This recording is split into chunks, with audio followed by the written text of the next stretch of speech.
कृष्णा भाइयों एवं बहनों, मैं फिर से चैनल पे आ गया हूँ और आज मैं एपिसोड सेकंड के पार्ट में आप लोगों को कुछ बताने जा रहा हूँ, जिसको आप लोग बहुत ध्यान से सुनिएगा, क्योंकि जीवन के बारे में आज की डेट में कोई आदमी कुछ भी नहीं जानता। तरह तरह की छोटी छोटी विद्याओं के द्वारा लोगों को भ्रमित करते हैं, खुद भी भ्रमित है और लोगों को भी भ्रम में डाल रखे हैं। ईश्वर क्या है, ईश्वर के बारे में आज की डेट में किसी से भी पूछा जाता है तो बड़े से बड़े विद्वानों की जबान बंद हो जाती है। ईश्वर क्या है, ईश्वर को आपने देखा है कि नहीं देखा, इस तरह के 3 क्वेश्चनों का कोई भी आंसर नहीं दे पाता, जिसका आज मैं आप लोगों को विस्तार से समझाना चाहता हूं। ईश्वर क्या है, आज का विषय इसी टॉपिक पर है। ईश्वर एक ऐसी शक्ति का नाम है जो संपूर्ण ब्रह्मांड को संचालित करती है। उसको आप ईसा मसीह कह सकते हैं, गॉड कह सकते हैं, भगवान कह सकते हैं, कुछ भी कह सकते हैं, कोई भी नाम दिया जा सकता है। बट ये कोई शरीर नहीं, जो नाम दिया गया है ये सभी केवल एक पंथ है। पंथों में लोग भ्रमित होकर के उनके कर्मकांडों में उलझ जाते हैं, जिसकी वजह से वो ईश्वर की तरफ ना जाकर के कर्मकांडों की तरफ अग्रसर हो रहे हैं। इसका जिम्मेदार केवल एक धर्म नहीं, सभी धर्मों में है यही कमियां, और इसकी वजह से आज का मानव जीवन लोगों को जीना कठिन होता जा रहा है। जबकि पहले के समय में लोगों का बताया जाता है कि 150 वर्ष जीते थे, अपने जीवन से नहीं उगते थे।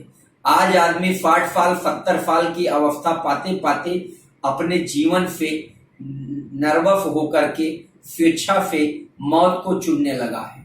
इसका मेन कारण ये है कि तरह तरह के जो समाज में बंधन है, इन्हीं बंधनों से बंध करके आदमी जब धरती पर पैदा होता है तो वो स्वतंत्र पैदा होता है, लेकिन यहाँ पैदा होते ही उसको जाति के बंधन में, घर परिवार के बंधन में, समाज के बंधन में, शादी ब्याह के बंधन में, पिता पुत्र के बंधन में, भाई बहन के बंधन में, इतने सारे बंधनों से बांध दिया जाता है, जिसकी वजह से उसका जीवन नीरस होता चला जाता है। क्यों? क्योंकि उसके ऊपर इतने ढेर सारे बोझ आ जाते हैं, जिसकी वजह से वो सही जीवन नहीं जी पा रहा है। इंसान को केवल आस्था रखना चाहिए भगवान पर कि एक ऐसा सर्वशक्तिमान है जिसने हमको इस धरती पर भेजा है, जो हमको चला रहा है, जो हमको ऑक्सीजन दे रहा है, जो हमको भोजन दे रहा है, वो सब कुछ है, वही हमारा पिता है। बाकी तो संसार में जो कुछ है सब नश्वर है। ईश्वर के प्रति आसक्त भाव होना चाहिए और दुनिया की जितनी भी चीजें हैं उनके प्रति अनासक्त भाव रखना चाहिए। इंसान का जीवन 3 चीजों पर आधारित है: सेवा, भगवान का सुमिरन और दान। जिस चीज से आपको खुशहाल होना है, उस चीज का जब आप जीवन में दान करेंगे तो आपको उस चीज की कमी नहीं होगी।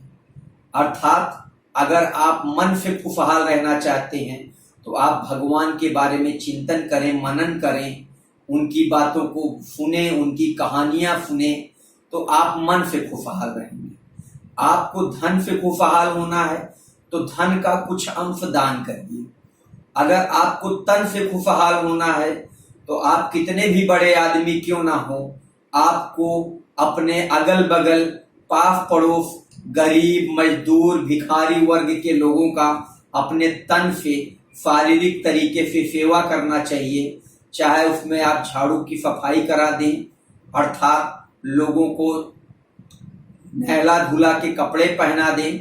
इस तरह की सेवाएं करने से आप तीनों तरह की खुशहाली पाते हैं। दुख के 3 रास्ते हैं: तन, मन, धन। इन तीनों रास्तों से दुख आता है जीवन में। इन तीनों रास्तों को बंद कर देंगे तो इन तीनों रास्तों से जीवन में कभी दुख नहीं आएगा।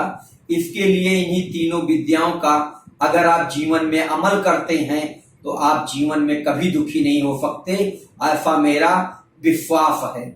और इसको मैंने प्रैक्टिकली करके भी देखा है कि जीवन में जिस चीज की आपको कमी है उस चीज से लोगों की आप मदद करिए, स्वतः आपके पास वो चीजें ऑटोमेटिक होती चली जाएंगी। जय श्री कृष्ण।